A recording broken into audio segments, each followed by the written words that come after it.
Hi Dent, I'm talking to Robert Davies, who is the descendant of the gentleman we're going to be talking about, and he's going to give us a very good background to Maurice Coleman Davies. As we've heard before, you're a great-grandson of Maurice Coleman Davies. Where was he born?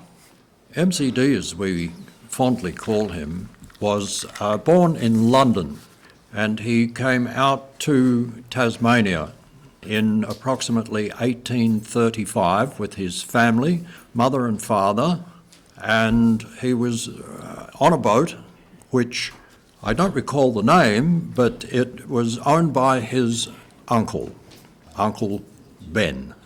What was the motivation to come to Australia? It's a question I've often pondered, but I don't really know the answer to that one. But it paid off? I think so. It certainly did for MCD. The family remained in Hobart for quite a few years after he had departed when he was 16. They were a farming family, but I really have no idea why they left the UK. As you suggested, he leaves Tasmania, doesn't he? What's the draw away from it? The goldfields opened up in Victoria, and being a young man of 16, he decided that that would be the best place for him to be in order to make some money. And did he? His gold wasn't very good. He didn't find much gold, but he discovered that there was money in supplying the miners with materials, food, whatever it took, and became a supplier of goods and services to miners. And that is what happened throughout his entire life, it seems. He moves to Adelaide. What's the draw there? By the time he moved to Adelaide, MCD had acquired significant knowledge of what is required to undertake major construction efforts for government entities. And he was looking at building railway lines and bridges in South Australia. Most of his business was concerned around looking for railway sleepers and materials in order for this work to continue, and that prompted his move to Western Australia initially, looking for timber.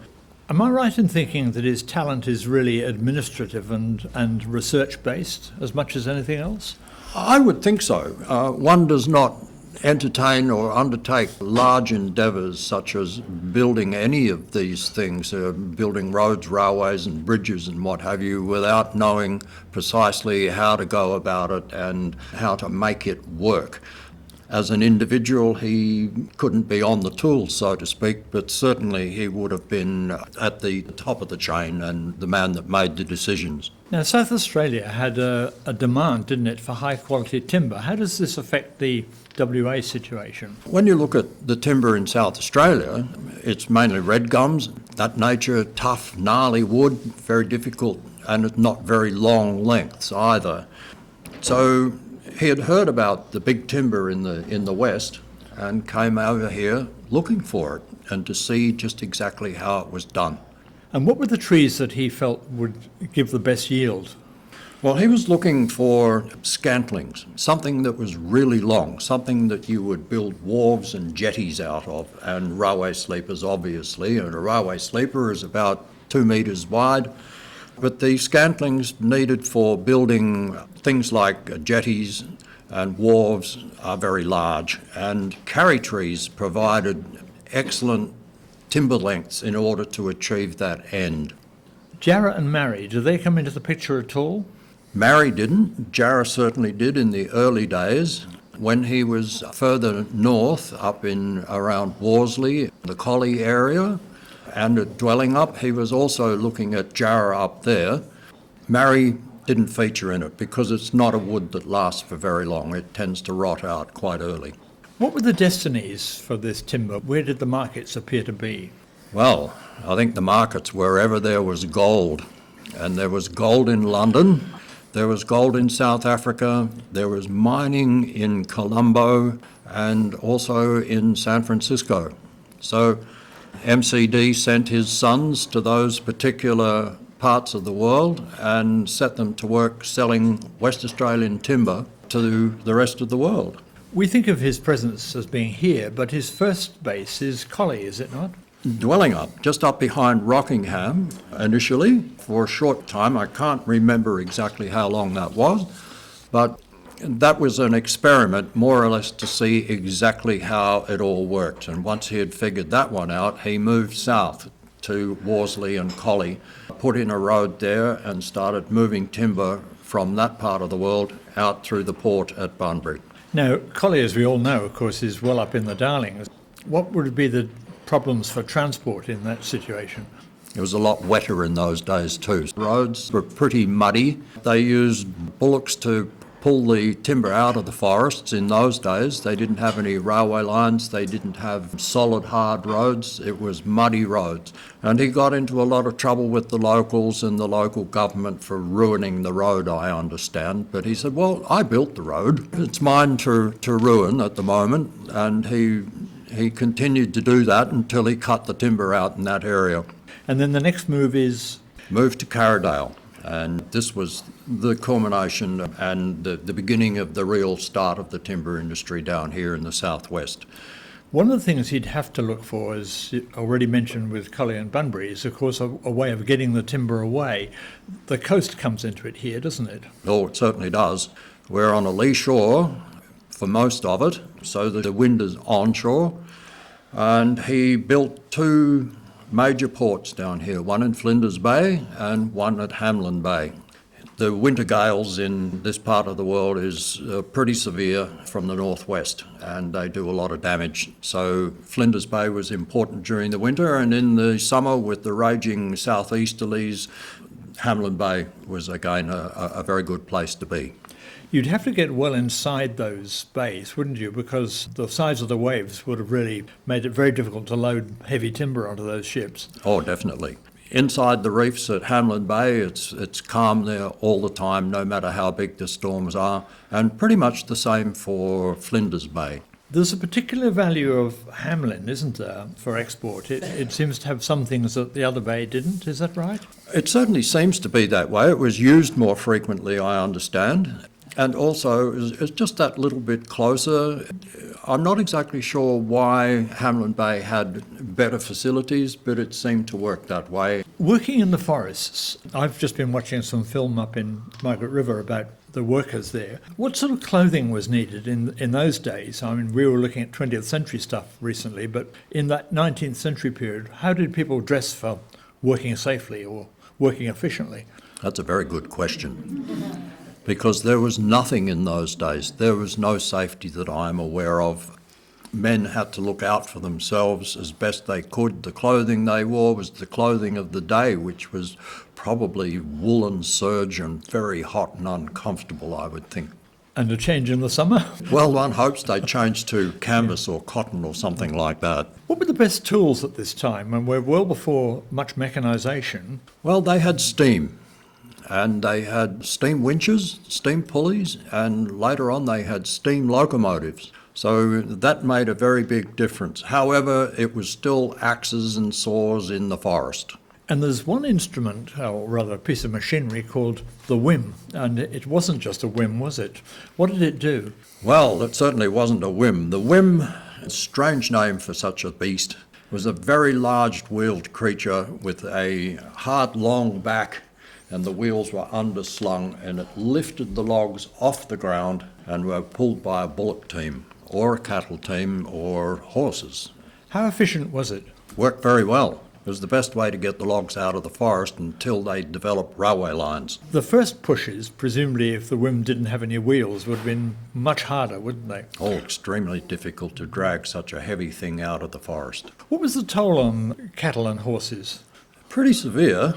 It was hard working conditions for man and beast down here in the southwest in those early days. I know Carradale had quite an extensive horse hospital just to look after these creatures that were so valuable to them in the early days. Was there any special breed that worked? We think of Clydesdales as very strong horses. Were the breeds mentioned that were very particularly good? Not that I'm aware of. You've mentioned Carradale. Now this is really the HQ now, isn't it? Yes, it is, or was. What did he do in terms of not just the forest industry, but for Carradale in the community sense? MCD realised that the only way to maintain a workforce down here was to provide them with recreation facilities of one sort or another. So there was a racetrack, there was a community hall, there was a church, a hospital. In the hall he put a piano, a grand piano. There was quite a lot available to the people working in Carradale at the mill. Was that a good incentive, do you think, to get more recruits? I think so. As I said, it was very difficult to get labour into parts that are as remote as Carradale.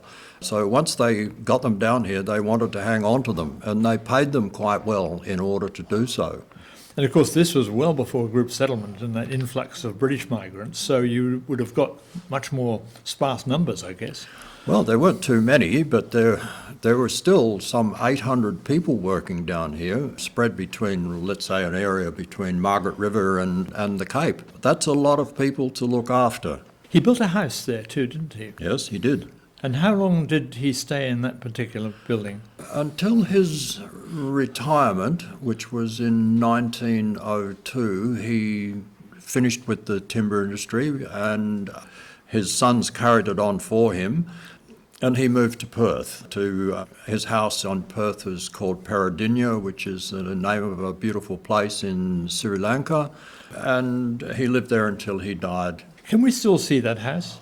You can. It's sitting in the middle of Margaret River, and it is part of a motel-hotel situation, and it served as a restaurant for a long time to that motel. So it has a long history. It does. It was moved I can't remember when it was moved, but it was served as a convent for some time, and then I believe it was moved to Margaret River, or when it was moved to Margaret River, it served as a convent. Baranup is a very beautiful centre of the timber that's remaining of the Carry Forests on Caves Road. Were there any camps next to that place when timber workers were working, or were they still coming up from Carradale? I think there would have been a camp up there because they started work in the forest quite early. It's a fair distance between Baranup and Carradale. They could have come up on the train, but the train only wasn't a passenger service. It only went in and worked when it was hauling timber. There was a mill up there, so I'm pretty sure there would have been some workers' cabins up there. It's famed for being what's actually now out of date, isn't it, a 100-year forest. Was there an important lesson for looking at the way Carry grew in looking at that site? I think so. I've visited it many times, and as you all know, it is one of the most beautiful parts of the forest down here. And it has grown remarkably well, and it's slowing down because of the lack of water. If it was raining more, we would be getting more growth in that forest than there is now. It was a lucky thing, wasn't it, that there was a lot of rain when the cutting had taken place and a lot of ash was available on the ground and the Carry benefited? I would think so, yes, most definitely. Nutrition in these very nutrient-scarce soils is very important. So when you get a little bit of potash and things like that, which seems to work well with all kinds of growth. Nature can still teach us a few things. I think so. What's the role of railways in this whole industry? Well, I think the railways was the making of this particular industry. Without them, they would still be dragging them out of the forest the hard way. And MCD had two down here. There was Kate, which is still with us up in Margaret River in the Rotary Park, and the other one, the Renown, which was a bigger and more powerful engine, can be seen at the Wyndham Meat Works, where it went to live a long time ago. You had one interesting interloper, didn't you, in this largely timber-based experiment? A certain character comes in at this stage, doesn't he? Yeah, he's a bit devious, old Joe. This is Moondyne Joe. And he was quite a character. There's various stories about him. One of the most famous ones is when he was up in the Collie area. Somebody was objecting to MCD's efforts out there, and they had gone in and sawn through the spokes on one of the whims that we discussed earlier on, and so that it would break. And Moondyne Joe observed this, and he thought, oh, I'm going to fix these guys. So I'm not going to have them do that to Mr. Davies. He's looked after me and gave me a job and kept me here for a while, and I quite like it. So he went around to their wagon and he sawed through the spokes on the wheels on on the perpetrator's wagon and sort of left them in the lurch, so to speak. One bad deed deserves another? Possibly. There's a connection to the Cape Lewin Lighthouse, isn't there? A strong connection for MC Davies. Oh, yes. MCD recognised quite early on that he needed a lighthouse there. And in fact, Cape Lewin needed a lighthouse to service the seafarers of the world. And he wrote a letter to the governor of the day, John Forrest, requesting that something be done about it. And they to and froed with their letters for a number of years before it was decided that MCD and Mr. Wishart would build the lighthouse in situ there using local rock. And first they went and quarried out the granite, and then they dug the limestone from what is called Quarry Bay today and put the lighthouse in place. There was a lot of argument about who should pay for it because MCD was considered the major beneficiary of this lighthouse with his ports, one on either side of the Cape. But he did point out that it was one of the most dangerous capes in the entire world, and there are only 3 of them, and it was our duty to put one up there, and we did.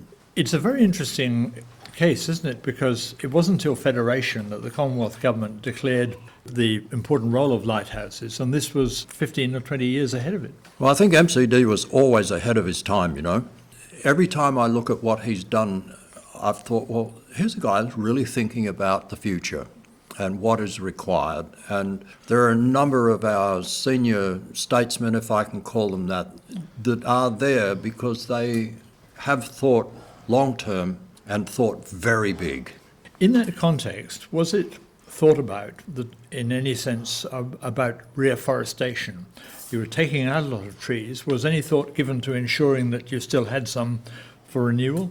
To be honest with you, I don't think they thought about it at all. It looked like a totally renewable resource. It was endless.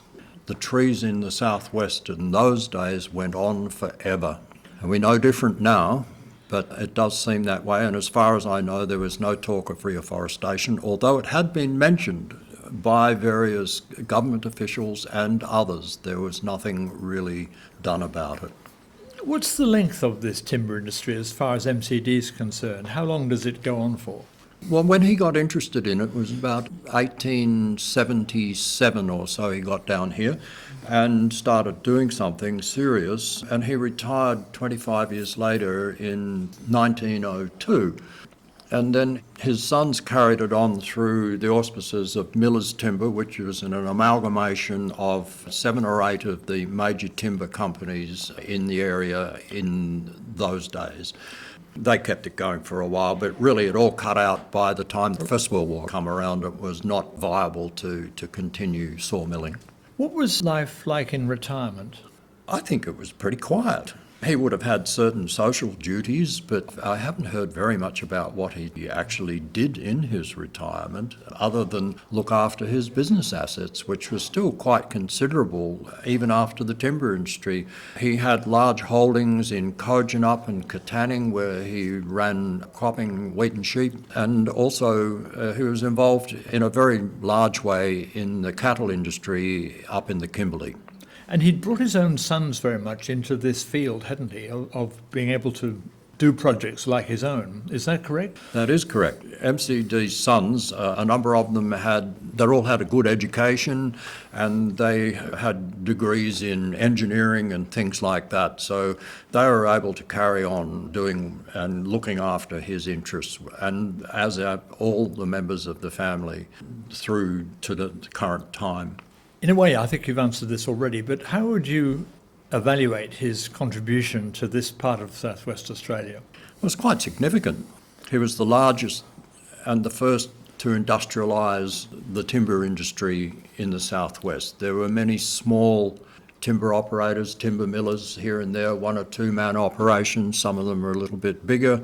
Others were substantial businesses, but he did make a very big difference to the industrialisation of the timber industry. Robert, thank you very, very much for sharing those memories. Thank you very much for doing that for us. So my pleasure.